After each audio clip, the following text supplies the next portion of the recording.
Today, I would like to talk about compassion. We did a talisman for compassion this morning, and I'd like to keep moving forward on that topic. There are only two objectives that any human being has. Now, one of them is extending light. And when we say extending light, that's what we do, what we are. We are like sunbeams to the sun. We are here to extend our light. We are here to extend our light. And that light, in that regard, from a spirit's point of view, light and love are synonymous. There is no real difference between light and love. So we are here to express love. We are here to extend love. We are light in extension. We are love in extension, and we are here to shine. And that's what all human beings are here to do, to shine. Now, when we get the personality involved, then things can get messed up because we get an ego mind that's trying to teach us that we want to do something other than what we were created to do. That's not good enough. Shining light and love is not good enough. What we need to do is be separate. We need to be important. We need to have experiences in this world that are different from that. When you see people responding to their egos, it looks as though they are no longer capable of expressing that light, of extending that light, of extending that love. So, but they want to. You can't get away from the cosmic desire. It's a basic bottom line desire of all human beings, of all souls, to express light, to be the sunbeam that they were created to be that source of love, to be a source of never-ending love. And that's why we say each of us are stars in the company of stars, and we are here to shine light. And so what we are here to do is not to fix people, but to remind people through our compassion who they are. It's not up to us to bang them over the head and say, you're a star, you all you are is light and extension. They may not be ready to hear that. They may not even understand that. So what we are here to do is not to teach them in that regard, to tell them what they're supposed to do differently. What we're here to do is be compassionate. Because remember, there's only two functions. Either the function is to extend that light and extend that love, or to ask to be shown how to extend that love and extend that light. So if somebody's not extending love and extending light, it's not that they don't want to, it's they don't know how. They've forgotten how. They've lost their way. And so the only thing that can help them is your compassion. Not necessarily you telling them that they need to find a different way, or they need to find their light, or they need to do this or that or the other thing, but just by having compassion for them. Now, we know how easy it is to have compassion with people that we like. That's a walk in the park for most of us. Really easy to have compassion for puppies, really easy to have compassion for people that we like.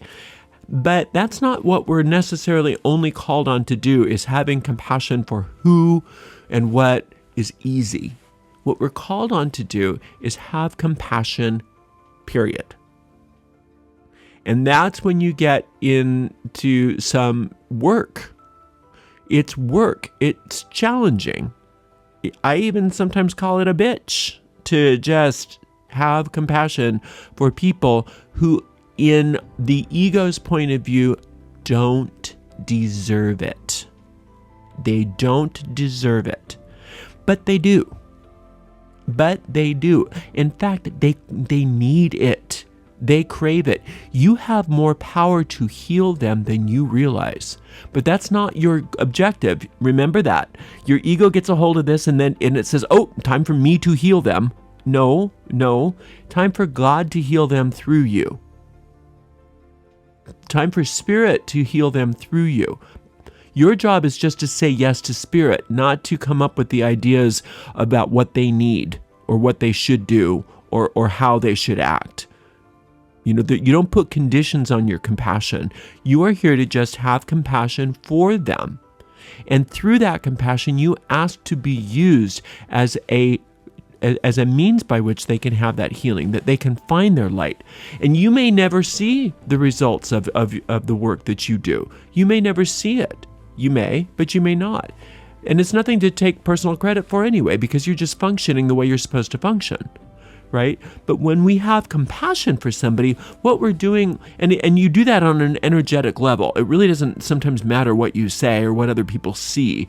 But when you, on an energetic level, on a really deep level, you see who they are, you recognize they want to shine. They do. They really want to. They just don't know how. They don't know how.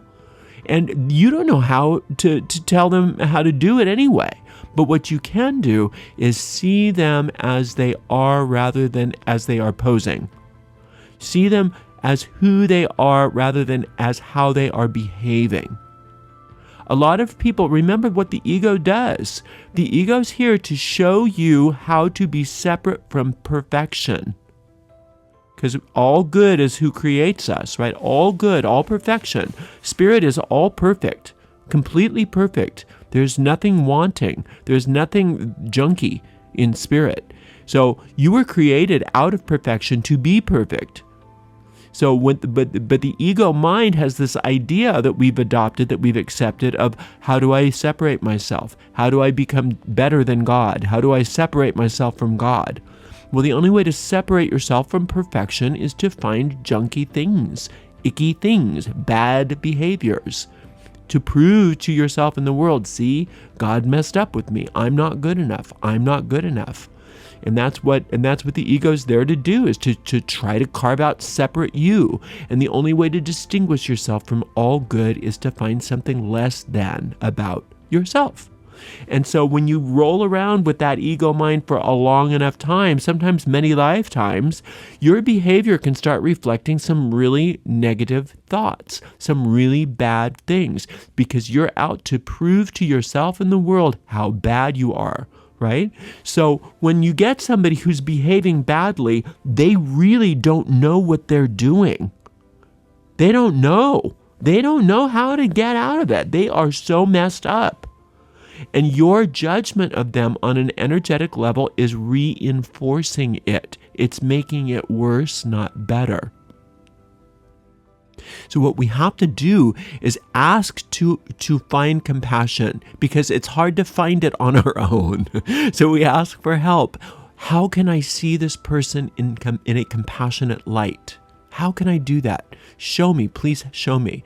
I know that they want to extend their love. I know they want to be loving because they can't help it. Everybody wants to fulfill their function, but somehow they got messed up. Show me how to see them as they are rather than as they are portraying themselves to be. Now, there's all kinds of little tools that sometimes that Spirit will use. Sometimes Spirit might suggest to picture them as a little child. Or sometimes Spirit will choose to have you picture them as sleeping, as peacefully sleeping. Sometimes the Spirit might have you picture them as smiling, right? As being in love, or seeing another side of them, so that you can find compassion, and you can say, "Wow, I see why they are behaving so poorly is because they don't know any better." They really think that they're doing something right. They really think they're going to get their needs met, even though it seems to the rest of the world sometimes it's like, how could a person be so awful? They think they're doing something that's going to ultimately give them something good. They really do. They don't know. They don't understand. They got mixed up in all of this somehow, this ego mind, and they don't know how to get out. The only thing that's going to help them is not you telling them what to do differently, but you seeing them differently. You seeing them the way God sees them. God, please show me the way they are. Goddess, please show me your vision of this person. Spirit, please show me how you see this person rather than as the way that they want me to see them. When we do that, we are unleashing absolute power. in this world for freedom and release. Now, obviously, everybody's got free will, and these people that we're having compassion for may or may not ever choose, while we know them, to do anything differently. But you seeing them in that light gives them so much more support for doing it than you can possibly imagine. And you'll notice many times that a lot of their bad behavior starts to unravel before you, but that's not why you're doing it. That's not why you're doing it to get a specific result. You're doing it because it's your function. You're doing it because if you don't do it, who will? You're doing it because the Spirit needs you. Spirit's requiring you. The reason why this person's in your life is because of this reason. Because no one else can find the compassion like you can for this person. No one else can make a difference in their lives like you can. That's why they're here. Not so that it's not because the Spirit's trying to torture you with this person. Although it seems that way sometimes. It's like, really? Really? This one? Why? But it's not because Spirit's trying to torture you. It's because Spirit trusts you. Spirit needs you. Spirit needs you to see this person in a different light. And you have so much power to make change and healing happen. Very, very difficult for somebody to reinforce their ego in the presence of that much Spirit. It's very difficult for them to do that. And again, that's not why you're doing it. You're not doing it so that you can get a specific result. You're doing it to help Spirit and to fulfill your function, because it does make you happy to fulfill your function, and nothing else will. But in addition to all of that, you will notice major changes start to happen within the lives of these people just because you were there. And they may never know, because you don't have to say anything. You don't have to do anything. You definitely don't have to make a display. It's better that you don't. It's better that you keep it private. The kinds of compassion that we're talking about. You don't do it so people can say, oh, aren't they compassionate? That's not why we're doing it. You do it so that you can make a difference. You can fulfill your function so that Spirit can use you. When the Goddess uses us in that way, then we are truly acting like children of the Goddess rather than unruly children of the Goddess. We are working with the Goddess because we want to become more God-like ourselves. We want to become more of the gods that we are. Because you are a god. You are a god. But you're a god that's forgotten your godliness, and so you're stuck playing in this little world of make-believe, right? So if you want to start waking up out of this world of make-believe, what you start doing is acting like a god in the midst of the godlessness of this world. And that's by seeing compassionately, expressing compassion, responding with compassion. And if you can't, you ask for help. In those situations where you just can't, and believe me, they are many, sometimes it's just like, I don't know how to be compassionate. I don't know how to be compassionate. I hate this person, right? But what you do have now that you wouldn't have had maybe before you heard this is now you know that it's up to you to ask. I want to be compassionate. I want to find my ability to be compassionate in this situation, even though I don't know how. Please show me. Please help me. Now you know. Now you know. There's only one response that's appropriate when somebody's misbehaving, and that's compassion. Now, that doesn't mean that we don't put them in jail, or that we don't get restraining orders, or that we don't have a no-contact policy when there's dangerous people in our lives or toxic people. It doesn't mean that you go pay their bills for them, or that you don't kick them out of the house if they're doing something bad. There's all kinds of behaviors that we say no to. In fact, oftentimes saying no to certain behaviors is the most compassionate thing to do. But you don't do those behaviors backed up with a vengeful type of attitude. You ask, how can I see this person compassionately? How can I see this person as they truly are? How can I see this person as Spirit sees them? And what should I do? What would you have me do in this situation? Spirit, show me. And then you listen. And then you wait. And then you find it.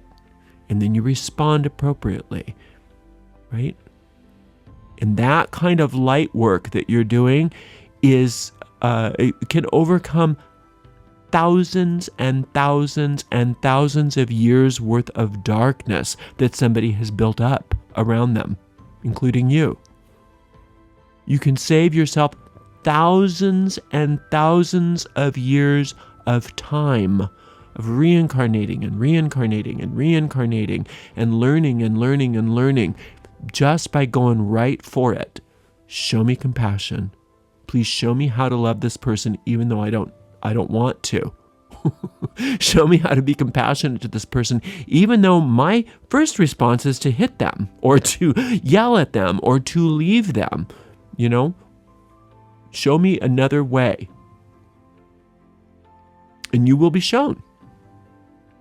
And it's not always easy, but that's the way of an initiate. That's the way of an adept. And that's how we start to really grow into the spiritual giants that we are created to be. That's how we become gods. We are no longer gods in the making. We are gods in our behavior when we start behaving like it. All right, well, this has been awesome. Thank you so much for spending time with me. I cannot wait to work with you again. And until that time, blessed be.